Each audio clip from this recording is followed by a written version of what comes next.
ধন্যবাদ আপনাকে, যারা শুনছেন, এবং আমার সহ-আলোচককে শুভেচ্ছা।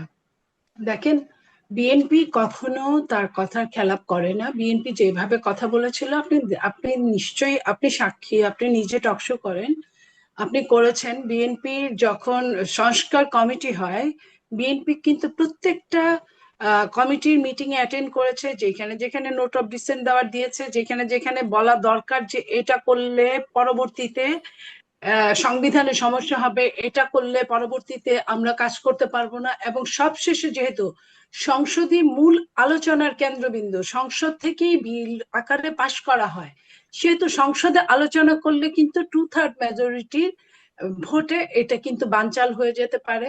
সবগুলো কিছু, আপনি যেমন গণভোটের কথা বলেছেন, বিএনপি প্রথমেই শুরুতেই গণভোট নিয়ে কথা বলেছিল। আমরা বলেছি বিভিন্ন জায়গায়, আমরাও তখন তো সংসদ ছিল না, আমরা বিভিন্ন টকশো গুলোতেও আপনাদের মাধ্যমে বলেছি যে এই গণভোট সংবিধানে নাই। এই গণভোট করার আগে আরেকটা গণভোট করতে হয়, যে এই গণভোটটা জনগণ করবে কি করবে না।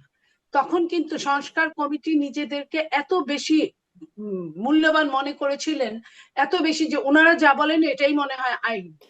ওনারা যে ইন্ট্রিম সরকার, এটা একটু মাঝখানে প্রশ্ন, এগুলো আপনারা বলেছেন কিন্তু সবশেষ যখন তারেক রহমান বলে দিলেন একবার যে গণভোটে হ্যাঁ ভোট দিন, তারপরে কি আর ওই কথাগুলোর কোনো ভ্যালিডিটি থাকে যে আপনারা এগুলো বলেছিলেন?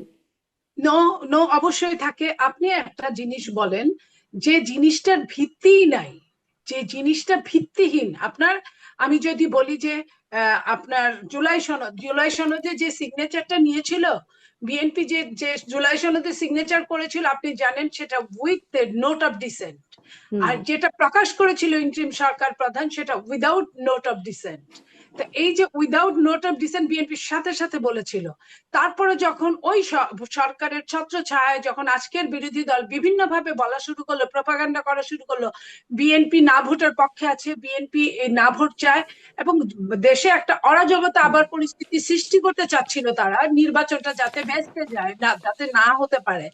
সেই জন্য তখন বিএনপির প্রথমে আপনার নির্বাচন যে চিফ কোঅর্ডিনেটর নজরুল ইসলাম খান সাহেব, উনি প্রথমে বলেছিলেন হ্যাঁ হ্যাঁ ভোট দিতেই পারে, দিলে কোনো সমস্যা নেই। তখন তারা আবারও বলছিলেন যে না, উনি বলার কে।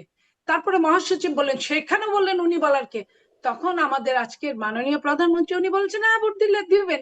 ভোটটাই যেখানে অকেজো, আপনি ভোট দিলেই কি না দিলেই কি, আপনাকে তো বলাই হয়েছিল যে এই ভোটটা, এই গণভোটটা জনগণের, এই ভোটটা লিগ্যাল হবে না, যে হুম। না, জিনিসটা আপনার। মাননীয় প্রধানমন্ত্রী না ভোট দিলে দিবেন এটা তো কোথায় বললো, মানে আমি হয়তো মিস করে গেলাম কিনা, আমি তো বরঞ্চ আমি শুনলাম তো না মাননীয় ভোটের প্রধানমন্ত্রী কথা বললেন। বলিনি, আমি আচ্ছা। আমি হ্যাঁ ভোটের কথাই বলেছি, না ভোটের কথা বলিনি।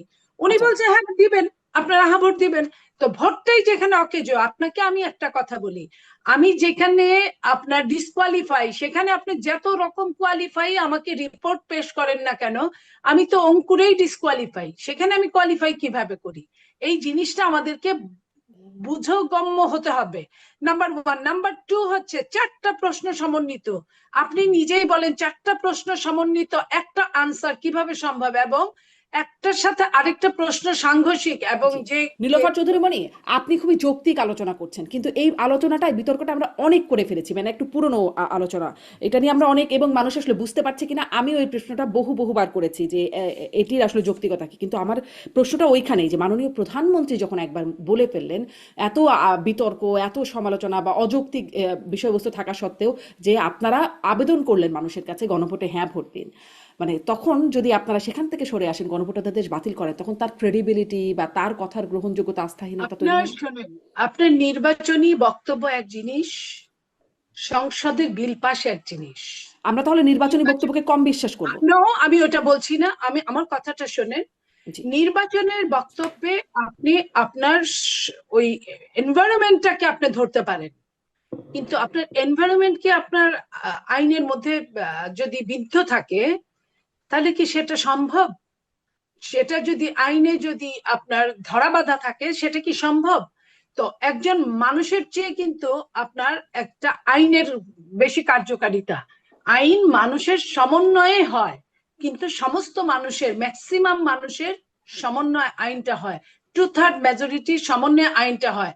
ওই হাভোট দেওয়ার সঙ্গে এই আপনার গণরায় পাশ হওয়ার মধ্যে কোনো যুক্তিকতা নাই। যে ভোটটা একটা এক্সট্রা কাগজ বই কিছুই ছিল না সেই দিন।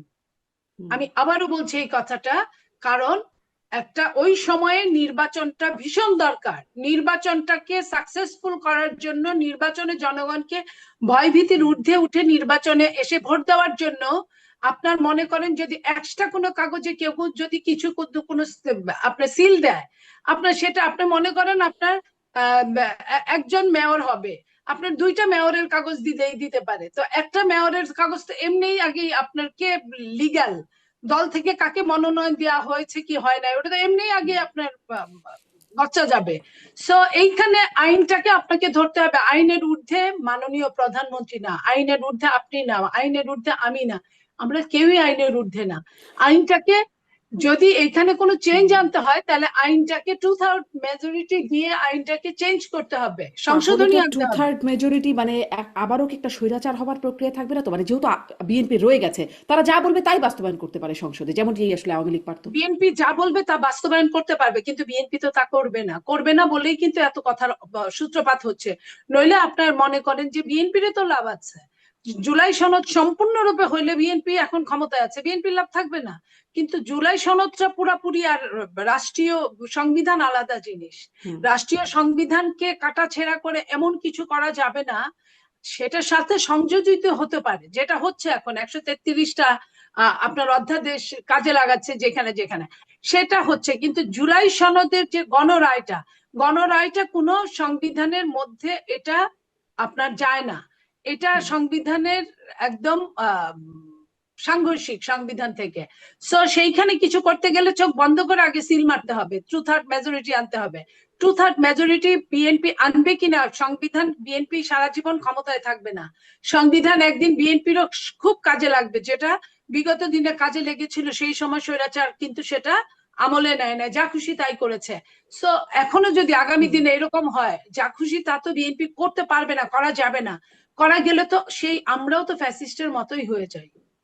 জি, সেখানে অনেকগুলো প্রশ্ন আছে আসলে, আপনারাও ফ্যাসিস্টের মতো হয়ে যান কিনা সেটা নিয়ে আমরা একটু আসি, মানে অধ্যাদেশগুলো যেভাবে পাশ হচ্ছে বা হচ্ছে না, সেগুলো নিয়ে একটু কথা বলবো। কিন্তু একটু নির্বাচন প্রসঙ্গগুলো আপনি আনছিলেন সালাউদ্দিন আইয়ুবী, আপনার কাছ থেকে যাবার আগে আমি 1 মিনিট নীলোফার চৌধুরী মনি, আপনি যদি আমাকে একটু একটু স্পষ্ট করে দেন, তারপরে এই প্রসঙ্গটা নিয়ে আমি সালাউদ্দিন আইয়ুবীর কাছে শুনবো, যে স্থানীয় সরকার প্রতিমন্ত্রী সংসদে যেটি বললেন, যেটির কথা আবার সংসদের বাইরে সংবাদ সম্মেলনে জামাতের আমির একরকম সমালোচনা করে বললেন যে স্থানীয় সরকার প্রতিমন্ত্রী যেটি বলেছেন, জুলাই আন্দোলনে ছাত্র জনতার সাথে আমরা সবাই ছিলাম, ট্রফি আমরা কারো কাছে নিতে যাই নাই, ডক্টর ইউনূস লন্ডনে গিয়ে ক্যাপ্টেন তারেক রহমানকে ট্রফি দিয়ে আসছেন।